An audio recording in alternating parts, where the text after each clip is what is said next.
This time it's different.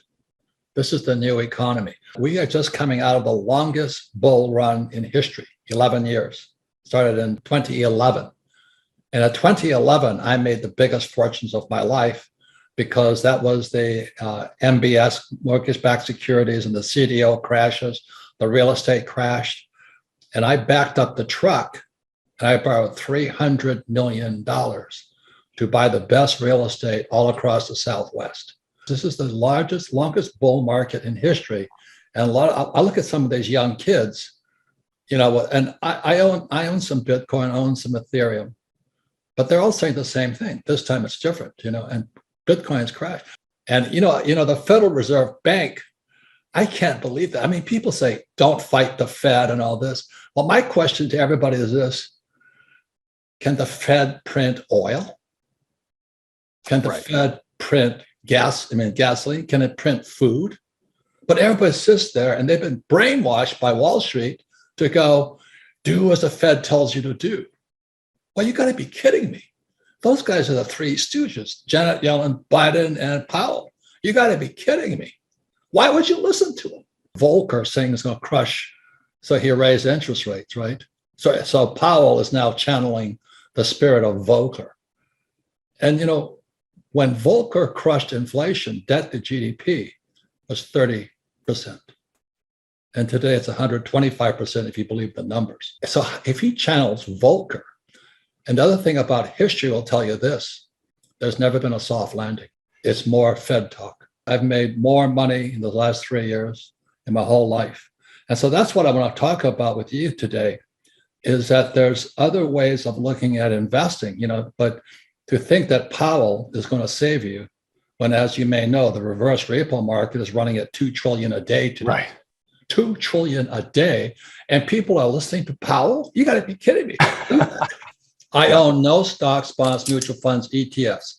I do not touch paper. I'm not saying that you shouldn't, but I'm saying people have been brainwashed by the Fed, the Treasury, and whatever those guys are. Go to school, get a job, pay your taxes, get a high-paying job, and invest for the long term in a well-diversified portfolio of stocks, bonds, mutual funds, ETFs. It was in 1974 when I came back from Vietnam, a two-tour Marine helicopter pilot. I saw communism at work. It was not pretty. And I come back in 1974, they passed ERISA. ERISA stands for 401k right now, or IRA. And I went, oh my God, they're funneling my generation, the boomers, into the stock market. And they don't know anything about money. And in 1974, the biggest exodus, Adam, was school teachers suddenly becoming financial planners. I watched that with horror. Interesting. I watched it in horror. That's the poor leading the blind. And today we have baby boomers who are hoping the stock market stays up in their 401k just as Social Security goes bust.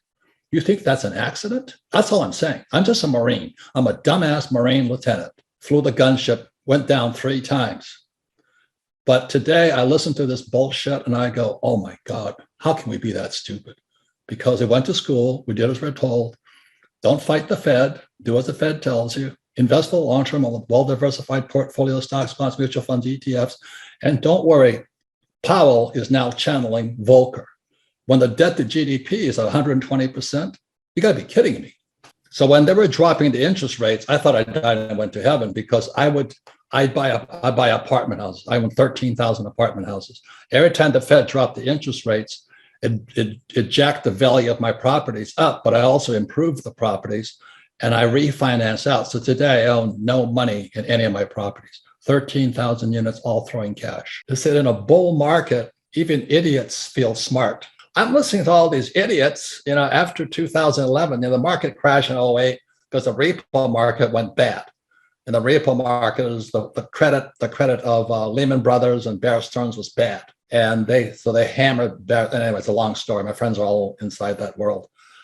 But then when it came back out, they just started pumping money, just like you said about Christine Lagarde, just start lying. And what they did was they kept printing more money to save a bad economy. It was already crashing again in 2011, but they kept printing money. And today we're going to pay that price. I use debt because debt is tax-free money. So what I did was I rehabbed my apartment, 13,000 of them. I just kept buying more with the cash flow, and I'd refinance out as interest rates dropped. So I'm in good shape now. Then I took them, then I set all interest rates right now. So I use debt. And who's that guy who says live debt free? Well, that's his opinion. I don't do that. I don't flip houses. Remember all those guys were flipping? So everybody flipped. Oh, they were stupid. When the moment you flip, you have a tax consequence. I never flip. I finance out. There's tax-free money. And not only that, is when I started investing, I had to invest at 12% interest rates. I like debt, and I don't pay taxes. Because every time I borrow more money to float my properties, there's 3 types of tax breaks. I got appreciation, depreciation, and amortization. So I zero out. So my cost of money is, my tax on debt is 0. And I use that tax, appreciation, depreciation, amortizations, all in which I poured out, to offset tax in my income. When Biden took the Keystone XL pipeline off, my oil I was selling from the ground, which is a tax break also, went from $30 a barrel to $130 a barrel. Today it's like $120. Yeah. But I went, oh my God, this guy Biden is going to bankrupt us.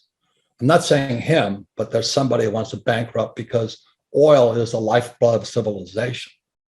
I worked for Standard Oil of California as a tanker officer when I graduated from school. I understand oil. I was on the Alaska pipeline and all this. I'm like, he's screwing us. So when he raises inflation, the poor and middle class will go broke. And that was just done as soon as he was being done before he took office. And so I'm looking at this guy's going to sell America down the drain. I'm not saying it's him, but somebody wants us to go broke. And I'm watching this going, oh my God. So what else can so I have oil wells. I get tax breaks for those, because I don't invest in oil stocks. I work for Standard Oil, but I don't invest in Standard Oil. I invest in the oil in the ground. I'm a wildcatter.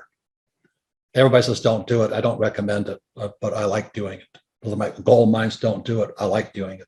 There's more opportunity today than ever before, but not if you've been brainwashed into going to school, getting a job, paying taxes, live debt free, and invest in the stock market. This bubble right now, Adam, is a bigger bubble than 2008. This is the everything bubble. It's going to be not only stocks, bonds, but also credit. But it's more opportunity is going to come out of it. And that's what I'm saying. Be careful who you listen to, because your best asset, but also your biggest liability, are the ideas in your head. And be careful who puts them there.